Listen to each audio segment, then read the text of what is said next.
take a look around and find somebody to war eagle. It's showtime. Holy cow! Oh my God!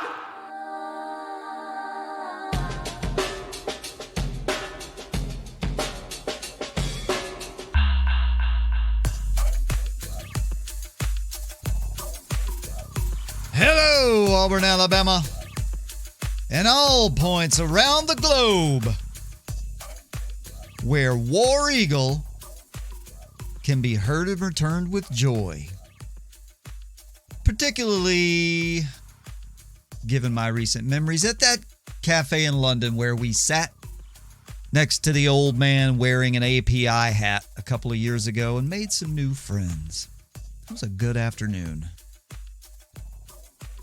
Speaking of which, good morning, good afternoon, good evening, and good day to you. And as always, I hope this message finds you truly well and joyful, and that you bought that freezer to stockpile meat when you saw it on sale at Sam's. I mean, seriously, what's next? A sunscreen and bug spray shortage? I don't know, polonium in the water supply. Sonic runs out of ice cream. Crazy. Does that sound stupid? A freaking Sonic running out of ice cream? Well, that very thing actually happened to us the other night. Now, obviously, this doesn't rise to the level of the Irish potato famine or the turnip winter of World War I, and that's not my point. That's not the issue here. The issue here is that I really hate dumb shit, and this seems like a fixable clerical issue. I mean, this is like McDonald's running out of French fries. Sonic. Ice cream. You put all these commercials on about how your delicious desserts, and then we pull up because Mrs. Auburn stuff really wanted some Sonic ice cream. What is that thing they serve? The blurry blizzard blast, whatever it is. It's all she wanted at 8:30 on a Sunday evening. And we pull up, and the voice emanating from the speaker says, "Good evening and welcome to Sonic. Before we get started, I need to inform you that we have run out of ice cream. Is that going to affect your order?"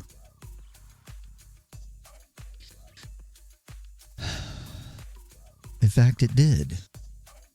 Anyway, hello consumers of Auburn Broadcast Transmissions and welcome to Auburn Stuff. This is a variety show podcast where we discuss the philosophy of life in orange and blue, and ice cream shortages, and other stuff that you may or may not find entertaining and informative, but that I wish to talk about.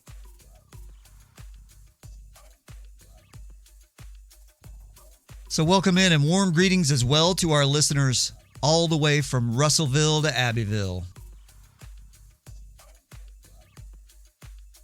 And from Abbeville, Alabama to Abbeville, South Carolina. Up in Belleville, Illinois. Yes, you.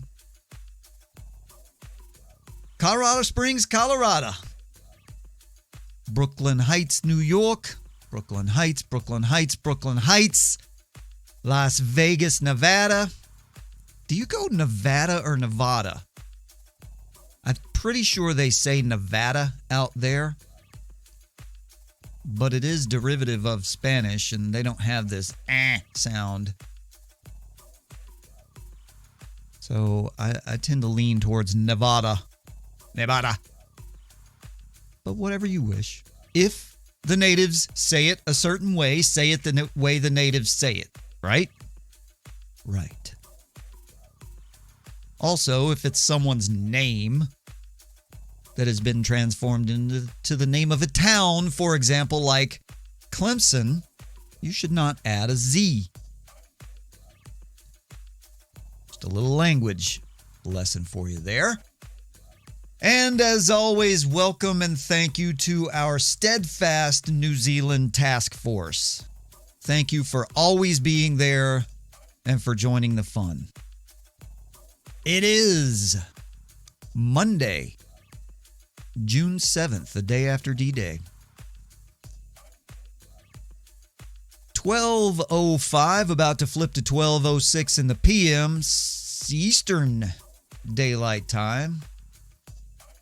11:05 in the Central. 11:06 in the Central. I give you a date and time stamp just to kind of give you a sense of place whenever you may download this 2 years from now. Just to let you know where I was in my headspace at a particular time. And I'm coming to you from the newly redesigned, yet once again, studio. We've done this since the start of COVID. I've redone this studio like 6 times. And I think we may be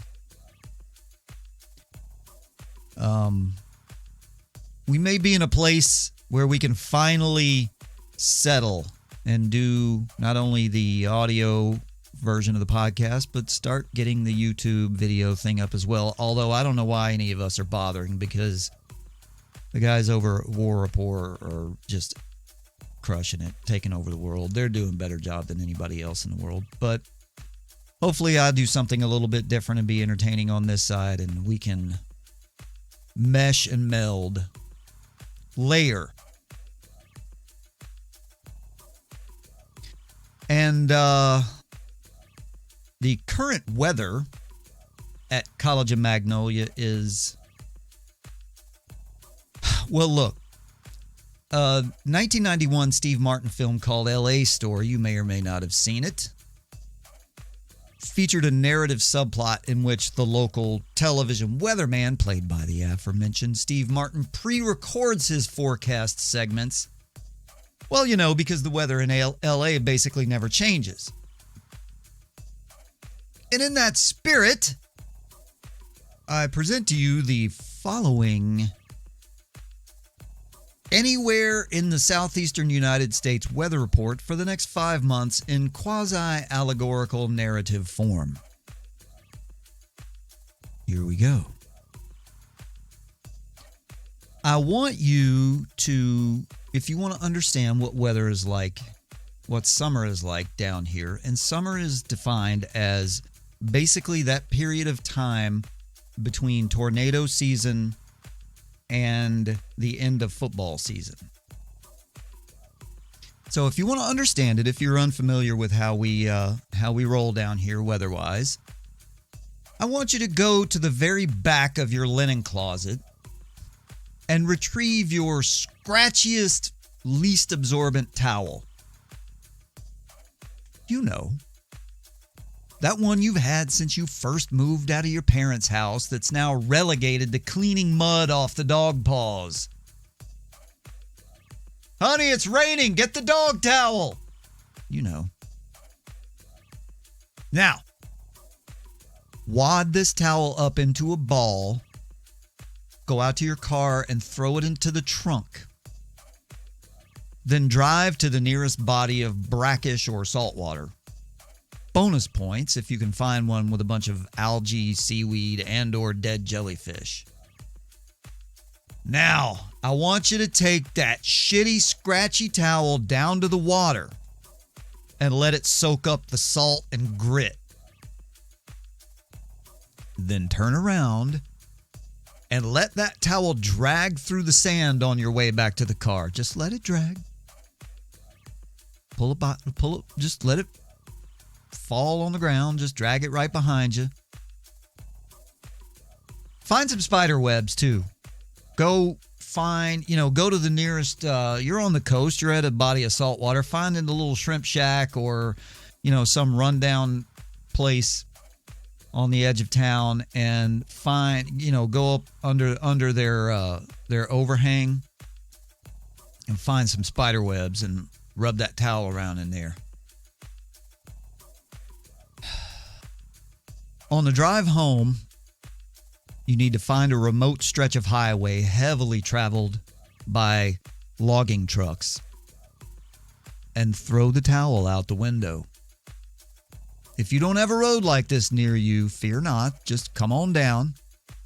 Come down here and drive down 431 between Eufaula and Dothan. Now, leave it there for the month of July. Just leave the towel there for an entire month, the month of July. Go about your business, live your life, do what you need to do. On August 1st, get back in your vehicle and go find that towel that's full of salt and sand and bugs and bits of tree bark and road grime and has been baking on a blacktop hardball in 100% humidity for weeks on end amid thunderstorms and tornadoes. Now, pick up that towel and look around, find the nearest treeless field filled with stagnant puddles, like truck tire ruts and that kind of thing. So you need stagnant water. So find that field. So, it's like one they've just cleared all the trees out of with a bunch of stump holes and things like that. So stagnant puddles, snakes, poison ivy, that field. Now, take off all of your clothes and very carefully wrap that towel around as much of your bare skin as possible. And don't forget to cover up your nose and mouth. Now live your life like that until some indeterminate time in November when hurricane season is winding down and the temperature dips below 1,000. Now go ahead and write down how that feels. And that, ladies and gentlemen, is your metaphorical weather report until further notice. Okay, all right, so it was no thus spake Zarathustra, but I think you get the picture. It is unending misery. In fact, seeing all these recruits visiting campus during the summer makes me wonder how they could convince anyone who didn't grow up in the Southeast to come live and play football here.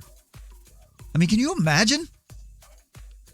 They got blue chip dudes from the West Coast in town right now. How does that pitch go? Hey, young Studley football player. I know that right now in June, you're here and you've never imagined heat and humidity like this. But if you sign with us, you get to do training camp in August when it's way worse. Then in September, when the rest of the universe is having fall, when training camp is over and the glory of football season starts, we will be spending an awful lot of our resources closely monitoring you for signs of heat stroke for the first 6 games. Then one day in November, it will be 40 degrees and you'll wonder, why didn't we have fall? Whew, Jesus criminy, why can't we get these guys to visit in April? No, wait, that's tornado season.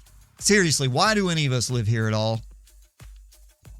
Weather aside, though, isn't it great? Isn't it fantastic to see all the high school athletes out in force visiting these college campuses? Absolutely heartwarming to see humans living human lives again after the year-long totalitarian theft of humanity. It is delightful indeed. All right, so I've been MIA for a couple of weeks. You may or may not have noticed. But I've been productive. I mean, besides actually working for a living, which I have to do on occasion to pay the bills, I managed to, as I said, disassemble this ersatz recording space and build what should serve well as a functional audio visual arts studio. So there's that. Also, it was Memorial Day. And I hope you all had a safe whatever you did, and that you actually know the difference between Memorial Day, Veterans Day, and Independence Day. Here I go. You see, this is why I elected to stay away from the microphone. During this particular stretch of time, I become intensely out of sorts, shall we say. Every year around this time, at the blithe treatment of Memorial Day as another in a seemingly now endless string of excuses to abuse our livers and burn meat near some body of water. Yes, I know. Go ahead and roll your eyes. But of particular irritation in my soul is the phrase, Happy Memorial Day. Words have meaning, folks. This isn't nothing. This isn't meaningless. Words have meaning, and Memorial Day is deeply and often tragically meaningful to many of your friends and neighbors. Live your life as you choose during Memorial Day, during the holiday, but have some deference to the memory of those who don't live anymore because of their call to sacrifice and service. I used to be really genuinely angered by what our culture has warped Memorial Day into. But I try to grow, and I try to learn, and I try to develop. I try to look inside and let die what needs to die so something new can grow. And so I sat down with some bros and talked about it. Some trusted compadres, let's say. And the long and short of it is that when I was a 20-year-old Lance Corporal, I didn't really take time to consider deep philosophical and metaphysical problems. I wanted to kill bad guys and blow shit up. I wanted to climb things and rappel off of them. I wanted to skulk around the littorals and the woods and the surf line with guns and knives hanging off of me. I wanted to chase girls, drink all the beer in the universe, and own the Bandit's 1977 Trans Am. Yeah, I know it was a 76-77 mashup. I mean, shit, I still want that Trans Am, but the other stuff, well, I'm 52 and married with a teenager, and I didn't peak in middle school, so, I don't cheat on my wife and drink myself to death. Anyway, my point is that I'm not going to waste any more of my time or yours being irritated by the use of happy before Memorial Day, or by a culture that seems out of touch with what the hell matters in the first place. It is pathological to continue to cast pearls before swine, as it were. Anyway, so enjoy a beer and a burger for those young warriors who will never come home, because that is damn sure what they would be doing. Do two things for me, though, so I can rest easy. Remember the true meaning of the day, and make sure someone younger than you understands it too. That's all. Because among those with the warrior's soul who possess the cold brass temerity and the depth of soul required to dedicate their lives to the service of something greater than themselves, as once was said, uncommon valor is always a common virtue. Take a moment and reflect on the kind of person that it takes to go out into the cold, dark unknown at the tip of the spear and keep the wolves at bay while you sleep snugly in your bed.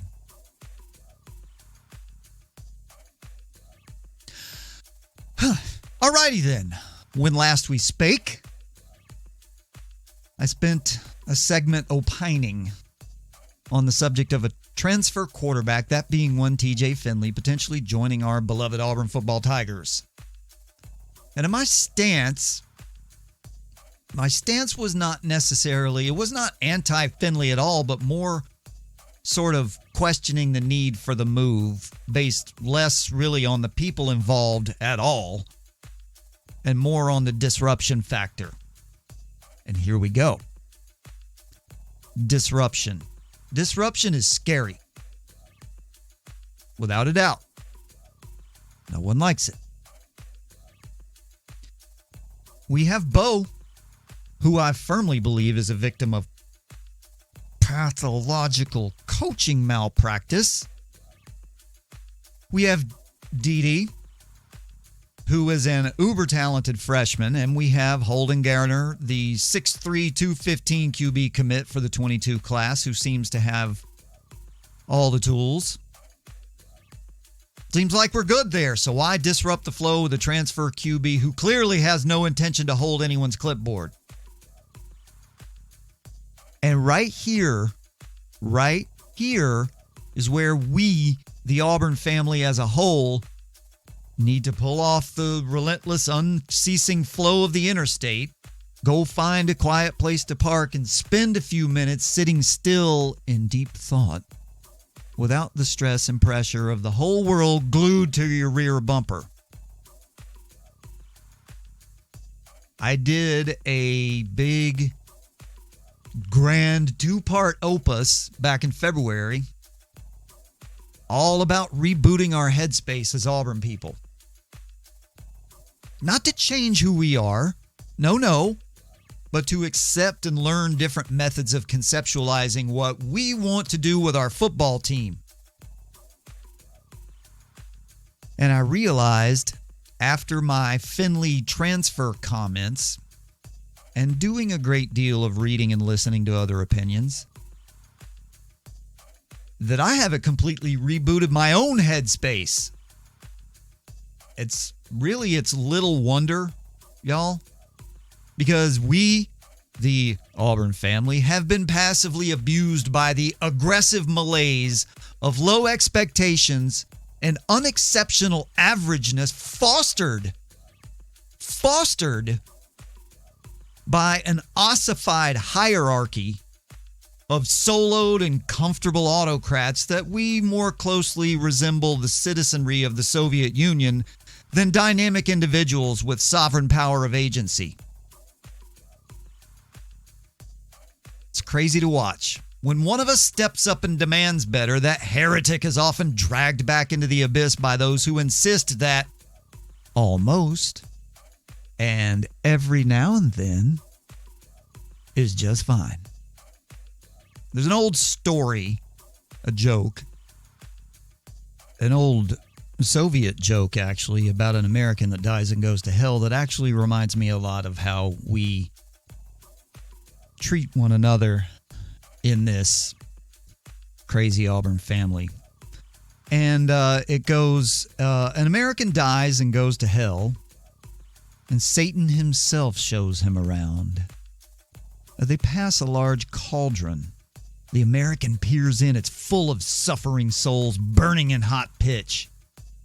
As they struggle to leave the pot, lower-ranking devils sitting on the rim pitchfork them back in.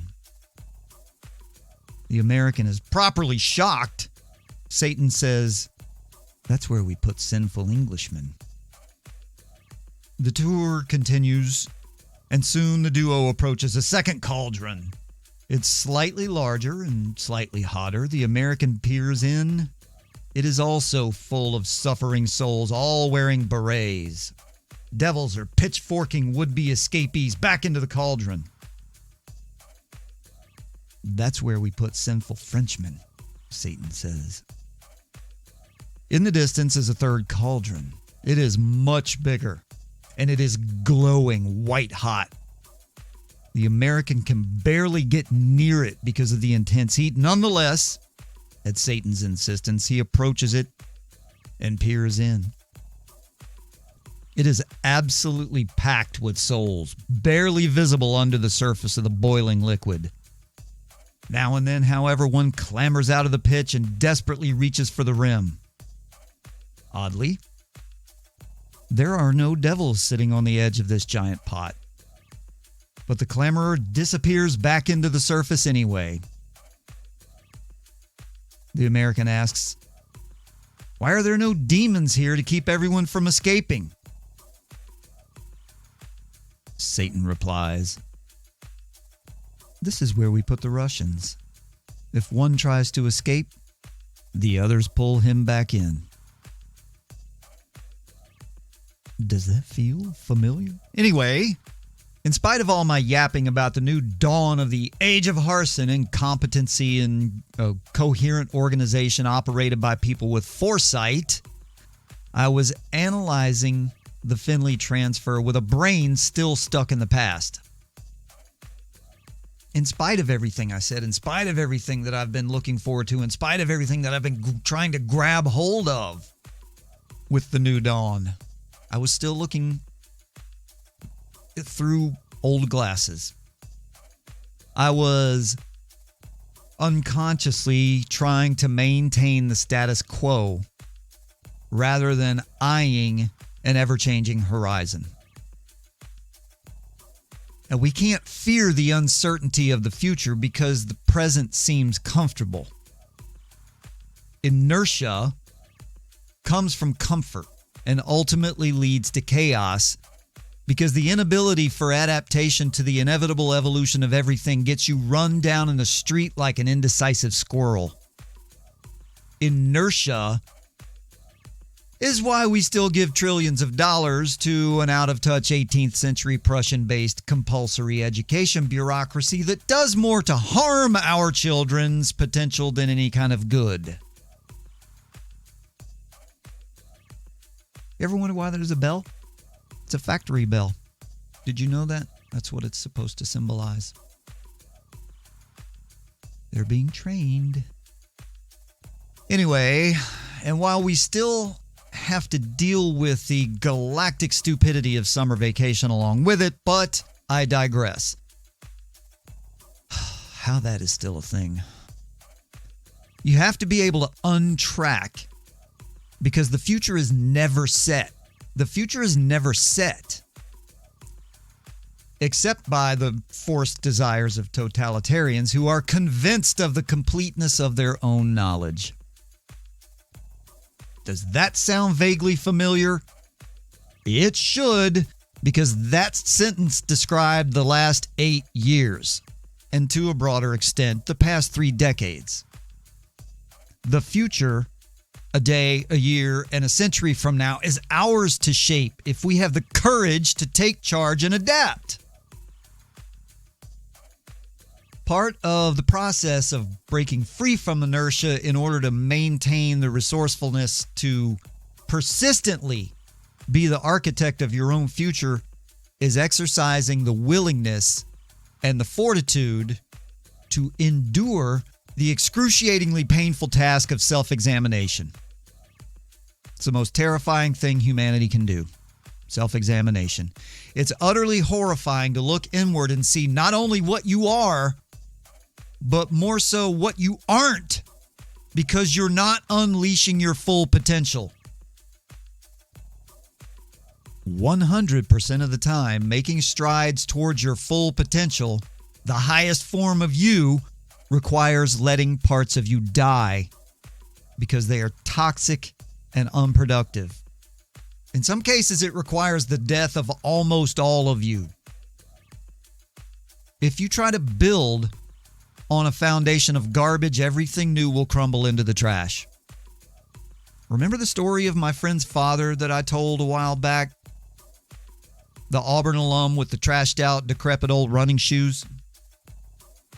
Yeah, those shoes had been serviceable, and continuing to wear them didn't cost any more money or undue inconvenience.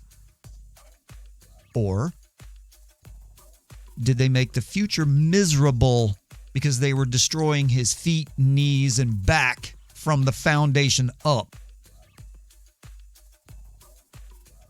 T.J. Finley, I bet you didn't think I'd get back here. I usually have a point.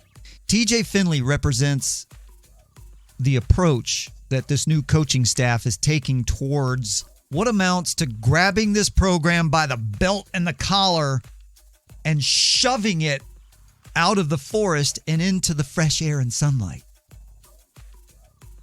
They are playing four-dimensional chess on a timeline that exists everywhere.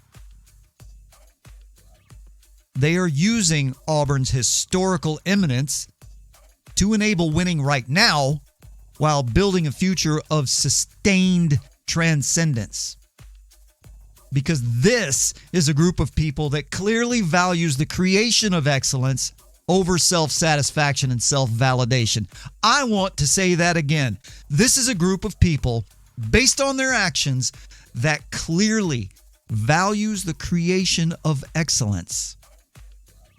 Values the creation of excellence over self-satisfaction and self-validation. My system works. Just got to practice it enough. I'm going to show you. I'm going to do it no matter what. And ruin careers along the way. The pursuit of TJ Finley represents the philosophy of putting the greatest amount of the best available talent in the arena and allowing the most skilled to emerge with no preconditions. Get after it. Will the apple cart be upset? Maybe. More than likely, I'd say probably. Maybe Finley wins the job on merit, and that causes Bo to be relegated to obscurity, and Dede to transfer, and maybe even Holden Garner to decommit. Terrifying, right? Disruption. Disruption of the status quo. I say, so be it. Because the vacuum created by those departures will be filled by those who see opportunity where others failed. Auburn football will now say through its actions that the best will play here, come what may. Come here, compete, learn, excel, win. And then, well, then you have a machine. Actually, you have a self-engendering machine of perpetual effectiveness. Because when talent sees an opportunity at the door of excellence, it will come and it will bring more with it. How long, Auburn family? How long? How many decades have we been hanging on to the hope of success by our fingernails because we're one or two deep everywhere on the field? Every fall camp, it's like freaking Groundhog Day with depth. 100 stories written every year about how thin we are at this and that position group. A key starter or backup gets hurt, and all of a sudden we're in deep trouble there. Well, Alan Greene and a handful of bold individuals have given us a path to escape the entrenched blah of most of our recent memory. I'm still learning the escape route myself. But the more I see, the more awakened and eager I become at the potential of what lies over the horizon. How about you? How about you? I'm psyched, y'all. I'm happy. All right, moving on to some news. I think we'll have a little bit of bad news, a little bit of stupid news, and we'll end with the best news we've all heard in about 14 months or so. Bad news. JT Thor.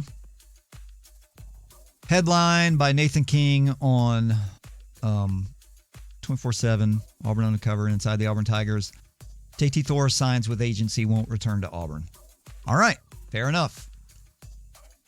It's bad news because he's a very talented young man who we all liked and wanted to see much more of. But it actually segues quite nicely from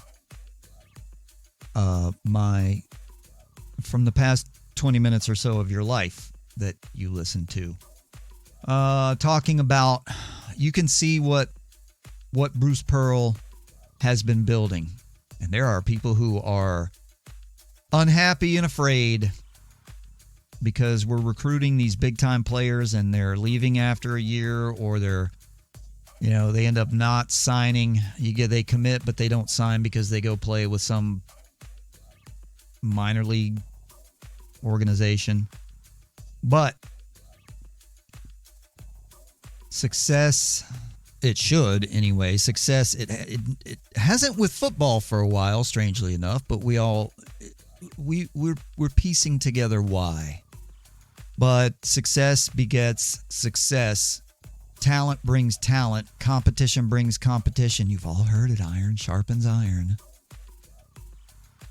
And JT Thor's transition from Auburn does not create a gap. Creates an opening. We'll be just fine. Because there's talent there waiting to step in. There's plenty of depth. And have you seen who's been visiting recently? People are coming because they want to play here. The best of the best. So good luck, JT Thor. I'm sorry on a human level. I'm sorry that your only season with us was the COVID season, and that you couldn't experience Auburn Arena in all of its packed glory or a postseason run. But best of luck. Play hard. Be a good and decent human. That is the quasi-bad news. Now the dumb news. This is the time of year during which no one really has anything much meaningful to write about or talk about. So you often get a lot of articles and a lot of opinions that are just dumb. They're either uninformed, or they're reaching, or they're just out there to get you to click on it. You know how I feel about this, and you know what my advice is. Take it easy. Know who to read and who to stay. Know who to avoid reading for your own mental health. But I came across this headline and I just couldn't help it. Gus Malzahn, a disappointment at Auburn? Rivals doesn't think so. And this is the fundamental misunderstanding that absolutely everyone who was not intimately involved with this football program, this is the misunderstanding they proffer. They put out into the universe so it grows into an even wilder set of misunderstandings. A meta misunderstanding, if you will. And of course it goes on to delineate all the predictable bullshit that we shrug our shoulders at, which is, well, he never had a losing season and he made bowl games all the time and he won, 66% of his games or whatever the hell, the typical bullshit, except that's skin deep. And you don't talk about the mysterious player utilization or non-utilization, the lack of player development, the complete paucity of victories versus teams that matter. And just really the root of the program, which, because there was no big trouble, there was no legal nonsense going on that we know of, nothing major, that it was good to go. It was a solid base, but it wasn't a solid base. This was a base of bullshit. This was I, the dear leader, and the arbiter of all in your universe. I put players where I want to put them, in situations I want to put them. Players don't matter. Talent doesn't matter. Only the system matters, and I am the god of the system. I shall be obeyed. And it was disguised as a fucking hillbilly from Arkansas. And the greatest trick the devil ever pulled was convincing the world he didn't exist. Waffle House. Anyway, so beware of dumb shit that you read. In fact, I'm going to do an episode coming up focused on the layer of football bureaucracy that we need to create to counterintelligence, shall we say, to fight disinformation, which has been going on for decades upon decades. All right, so what's next? Kickoff time set for the first couple of games versus Akron and Alabama State. Some good news and some bad news. The Akron game will kick off September 4th at 6 p.m. Central. Delightful. It's probably going to be 265,000 degrees. And the later you can start, the better. And on the reverse, the game versus Alabama State will kick off at 11 a.m. Brunch. Which will be humid and disgusting and hot and miserable for a game that no one cares about. And don't give me, and it's actually on TV. I'd say, you know what? Fuck you. Fuck off, SEC Network. We're not even going to put this game on TV. We want to play it at 7 o'clock so people don't die. How about that? Yes, I know. We can't do that. We need all the exposure we can get, which is why I go back to the other thing I want to talk about again, which I brought up a couple of years ago, which is these universities kicking the slats out from underneath organizations like ESPN. Speaking of the devil, it's been a lot of satanic references in this episode, hasn't there? Anyway, kicking the slats out from underneath organizations, broadcast organizations like that, and putting together a media entity to broadcast their own games.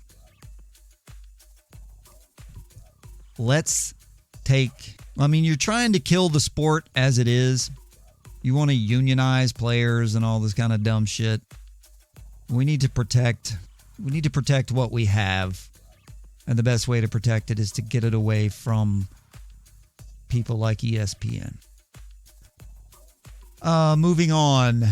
I found this article, which was I found the article's not dumb. The article's informative, but it's the things in it are dumb. It was, who is this? Mark Inna Bennett. I say Inna Bennett. We got some Inna Bennetts around here in the Charleston area. So I'm rolling with that. On AL.com. I always want to say AOL.com. I guess that shows my age. 20 SEC stars who can't be enshrined in the College Football Hall of Fame. Let me sum this up for you. You're only eligible to be voted into the College Football Hall of Fame if you were named an All-American. I think that's right. Isn't that right? And here are some dudes that will never, it's not that they haven't made it yet. They will never, ever, ever be in the Hall of Fame, College Hall of Fame, because of that rule. Willie Anderson, George Blanda, Nick Chubb, Joe Cribbs, AJ Greene, Kevin Greene, Julio freaking Jones, Eli Manning, Joe Namath, Deuce McAllister, Dak Prescott, Bart Starr, Y.A. Tittle, Jason Witten. These people will never be in the College Football Hall of Fame because they've seemingly, I don't know what's the name. What's the word I'm looking for? A seemingly not indiscriminate. What do I want to say? A seemingly arbitrary rule that someone just pulled out when they were trying to put. Okay, so we got to limit.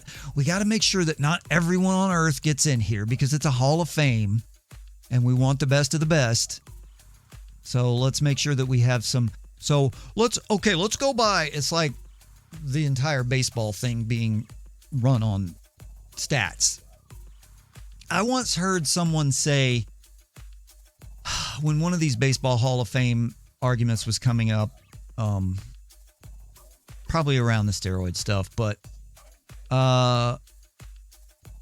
can you tell the story of, in this case, college football? Can you tell the story of college football without this guy's name? And I think that is a fantastic criteria because it's the Hall of Fame, as they always say. It's not the Hall of Stats or the Hall of Awards or whatever. That's all ancillary and part of it. It's not to be ignored, but the Hall of Fame. Can you tell the story? Can you tell the story of college football without Julio Jones? I'm so sorry I used an Alabama guy. Can you tell the story of college football without Eli Manning or Joe Namath? I mean, come on. Let's get a hold of ourselves here. All right. Moving on from dumb stuff. I saw this article. Jason Caldwell on 247 wrote an article about a big old offensive tackle prospect that took his official to the Plains this past weekend. 6'8", 340-pound Jacob Hood from Hillsboro High in Nashville, Tennessee. And this is the kind of thing, if you sort of read between the lines, this is the kind of thing that you want to see. This is the kind of message that's beginning to spread. It's going to take time. It's going to take consistency. But some of the things that were highlighted in this article from the kid himself, the quotes from the kid himself, which were not, I loved it here and the stadium was cool and the coaches, the boilerplate crap that these kids are taught to say. But you could tell that it was a good conversation. And what the young man said, quoting, "I think the visit went amazing. I really enjoyed what I saw. Being able to talk to Coach Harsin was very impressive." No doubt. What he said stood out to me, and talking to Coach Will Friend, that stood out to me too. So being able to have a connection, build a connection with them two was amazing. Having the talk with the coaches most definitely had an impression on me. What they said to me, they really didn't sugarcoat. They told me what it was face to face. They didn't hide their true selves from me. They showed me how they would be if I came here for the next 4 years, and I really appreciate that. They showed me how they would. Here you go. They showed me how they would get me to be a first-round pick, and that's what I want to be. Bam! That's been missing, ladies and gentlemen. That's been missing. Continuing on with a quote, "I would come into the draft. Coach Wilfriend told me that it's not going to be easy," Hood said. "It's going to be hard. You're going to have challenges and ups and downs, but it's about going where you want to go. Go where you feel is going to be home for the next 4 years. Don't go for the coaches." This is good, too. This kid's got some perspicacity about him, which I like, especially in an offensive lineman. Returning to the quote, "Don't go for the coaches because the coaches change every year." He said, "Go where you feel at home, man." And I think Auburn could definitely be one of those places I feel at home. So there's a lot to unpack there, but suffice it to say that That's the kind of reaction that you want to see from a big-time prospect visiting. And as I kind of touched on at the beginning, isn't it nice to see these guys live and in person on campus? Because we all know how Auburn sells itself. So look forward to more exciting prospects coming in. Look forward to watching, just kicking back and watching this thing build and grow on itself. Because very, very good things, great things they're coming. They're coming. And we just all have to learn how to learn what that looks like, learn how to deal with it, as I was saying. All right, now let's wrap it up with the best news that we've all heard since March of 2020. Auburn Athletics announces full capacity and tailgating for the 2021 football season. Hallelujah. Amen. Pass the peas. My goodness, that is such good news. You kind of figured this was going to happen given how the SEC kind of spearheaded the sort of white knuckle retention of something resembling common sense last year, when I'm going to be polite here. When other conferences were running around like fraidy cat headless chickens saying, we're not going to play. The SEC said, oh, yes, we are. And then everybody else came around to it. And somehow, not all of the people in the universe died from this dread disease. So we managed to, I hope you guys can't hear, I'm on this text thread with my softball team, and they're dinging the hell out of me. And you know how these goddamn millennials are with their texting. It just gets on my nerves really badly, and it just is relentless. Anyway, yes. So you had a bit of a feeling that this was probably going to happen coming in, but it is confirmed that we will, at least as of right now, you never know what's going to happen with things that may be out of your control, but full capacity, all your friends and neighbors hanging out with you at Jordan Hare on football Saturdays. And I can't say anything better in the world to end this episode of this podcast than that.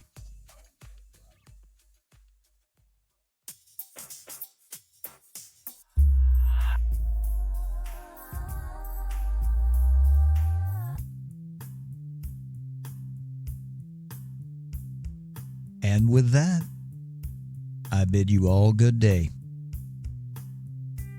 Be not afraid to look inward, for that which we need the most will be found where we least want to look. Courage. Auburn Stuff can be found at auburnstuff.podme.com, on Apple Podcast, Amazon Music, Google Podcast, TuneIn, iHeartRadio, Spotify, and lots of other places in the podcast universe, including YouTube. And as always, I encourage you to download and do your listening on the Podbean app. Lots of perks and benefits to that. You can find everything you listen to there as well. Please share, like, rate, review, do all of those things. Because as I say, remember folks, actively support what you like. Do those things because they make a difference. And what else could we wish for than to be someone who makes a difference? Be mindful, be fit, be authentic. Sometimes it's all you have, but most of the time, it's all you need. Hopefully, as I rearranged, rebuilt, recreated the studio. The sound is good. You all know how I feel about quality audio. But I can hear a little bit of the echo in here. I was trying to minimize the amount of acoustic panels I put up, but I think I'll go ahead and add some more soundproofing so that we can have a nice, soft feel to the audio. And until next time, War Eagle, everyone, and see you down the road.